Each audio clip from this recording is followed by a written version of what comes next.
La Guerra del Golfo y Saddam Hussein. La Guerra del Golfo, 2 de agosto de 1990 a 28 de febrero de 1991, fue un conflicto bélico librado por una fuerza de coalición autorizada por las Naciones Unidas, compuesta por 34 países y encabezada por Estados Unidos, contra la República Iraquí en respuesta a la invasión y anexión iraquí del estado de Kuwait. Esta guerra también fue llamada por el presidente iraquí Saddam Hussein como la madre de todas las batallas y comúnmente conocida como Operación Tormenta del Desierto por el nombre operacional estadounidense de la respuesta militar. También se le ha denominado posteriormente como la Segunda Guerra del Golfo para diferenciarla de la guerra entre Irán e Irak, 1980 a 1988, y la Guerra de Irak, 2003 a 2011. Origen del conflicto. Antecedentes. Es posible que, en un principio, la invasión de Kuwait por parte de Irak estuviera relacionada con el petróleo, pero en realidad se dieron más factores. En meses anteriores, ambos países habían tenido una serie de disputas. Irak alegaba que, desde 1980, Kuwait había estado robando petróleo del yacimiento de Rumailak, situado bajo ambos territorios. Por otra parte, Irak, que dependía del valor del combustible para pagar su deuda externa contraída en la guerra contra Irán, de casi $40.000 millones, con intereses de 3.000 millones por año, se sentía afectado por la superproducción de Kuwait y otros países del Golfo, que mantenían un precio bajo del insumo. Además, otra posible causa fue la necesidad iraquí de acceder al Golfo Pérsico desde su puerto de Qasr, lo que implicaba ocupar las islas kuwaitíes de Bubiyan y Barba. Se ha dicho también que es muy posible que el presidente Saddam Hussein necesitara una rápida conquista para mejorar su bajo prestigio y perfilarse como un líder del mundo árabe. La invasión de Kuwait. Artículo principal: Invasión de Kuwait. Al amanecer del 2 de agosto de 1990, tropas iraquíes cruzaron la frontera de Kuwait con vehículos armados e infantería, ocupando puestos y puntos estratégicos en todo el país, incluyendo el Palacio del Emir. Este movimiento se había planeado con todo cuidado para evitar las sospechas de los servicios de inteligencia de Occidente y kuwaitíes. Antes del ataque, los iraquíes comenzaron a moverse desde Basora hacia Kuwait, levantaron grandes campamentos de municiones y logísticos, pero llevando a cabo medidas de engaño. Para ello mandaron importantes órdenes por tierra y evitaron el desplazamiento de depósitos de municiones. Esto complicaría más tarde, al lanzarse al ataque, a las unidades blindadas que no pertenecían a la Guardia Republicana iraquí, que a diferencia de estas últimas, no iban completamente preparadas para el combate. El ejército de Kuwait fue rápidamente vencido, aunque lograron dar el tiempo necesario para que la mayoría de las fuerzas aéreas de aquel país lograsen huir a Arabia Saudita. La lucha más difícil se desarrolló en el Palacio del Emir y los aledaños del cuartel general de la Fuerza Aérea de Kuwait, donde los miembros de la Guardia Real lucharon a favor de que la familia real tuviera tiempo de escapar.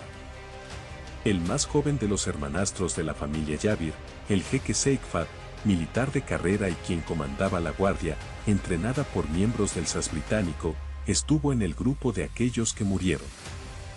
Las tropas saquearon reservas alimenticias y médicas, detuvieron a miles de civiles y tomaron el control de los medios.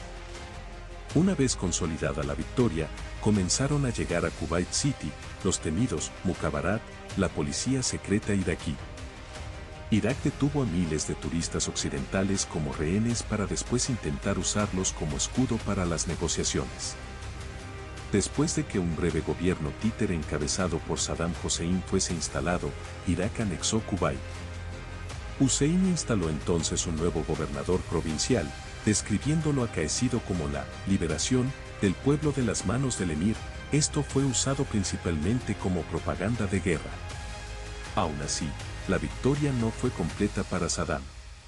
Por todos lados surgieron grupos de resistencia armada liderados por oficiales del ejército kuwaití, que se quedaron a luchar y entrenar civiles con armas del ejército y de la policía. Diplomacia previa y rechazo internacional hacia la agresión iraquí.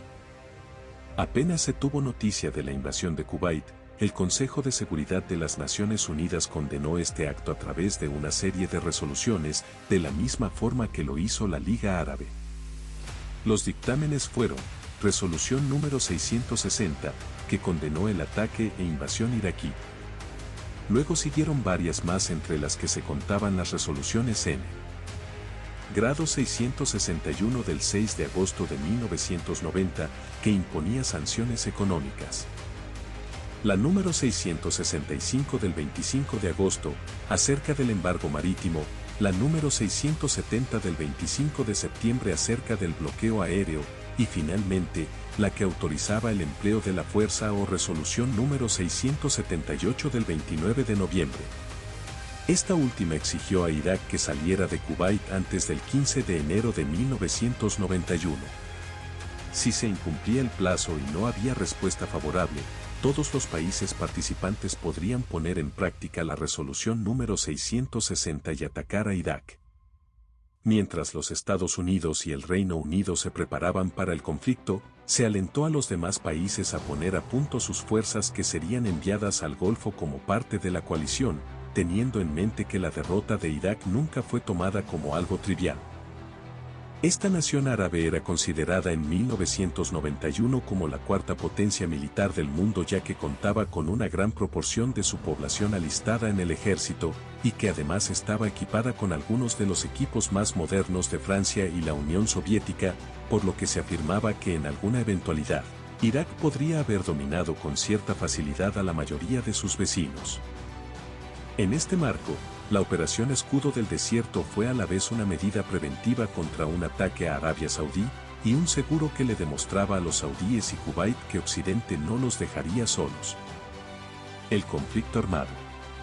Como respuesta a estos sucesos, el 16 de enero de 1991, una coalición internacional de 34 países encabezada por Estados Unidos y bajo mandato de la ONU, inició una campaña militar con el fin de obligar al ejército invasor a replegarse de Kuwait, atendiendo a la resolución N. Grado 660 de la ONU.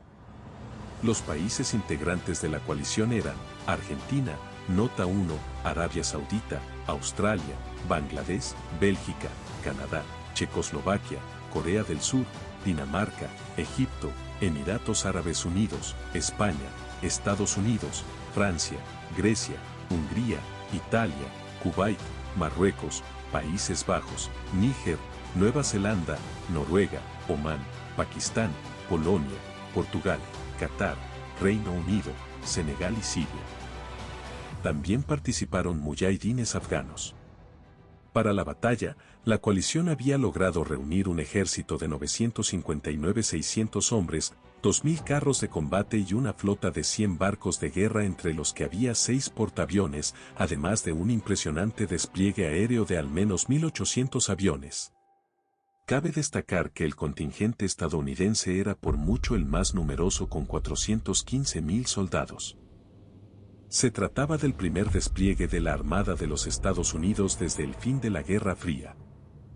Los iraquíes disponían de un ejército de 545.000 soldados, 4.500 blindados y 700 aviones de combate, entre los que había MiG-21, MiG-23, MiG-25, MiG-29, Mirage F-1, Sub-24 y algunos bombarderos Tupolev Tu-22K. De todos estos modelos, el más útil era el Sub-24 Fencer, por su capacidad multifunción y de operar en todo tiempo.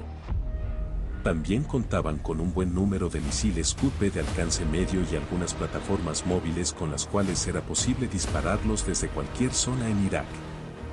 Todo esto sin mencionar un importante arsenal de armas químicas y biológicas que los iraquíes habían desarrollado durante la guerra contra Irán. La Operación Escudo del Desierto fue la fase inicial de la respuesta total, con la cual se pretendía proteger a Arabia Saudita de una posible ofensiva iraquí.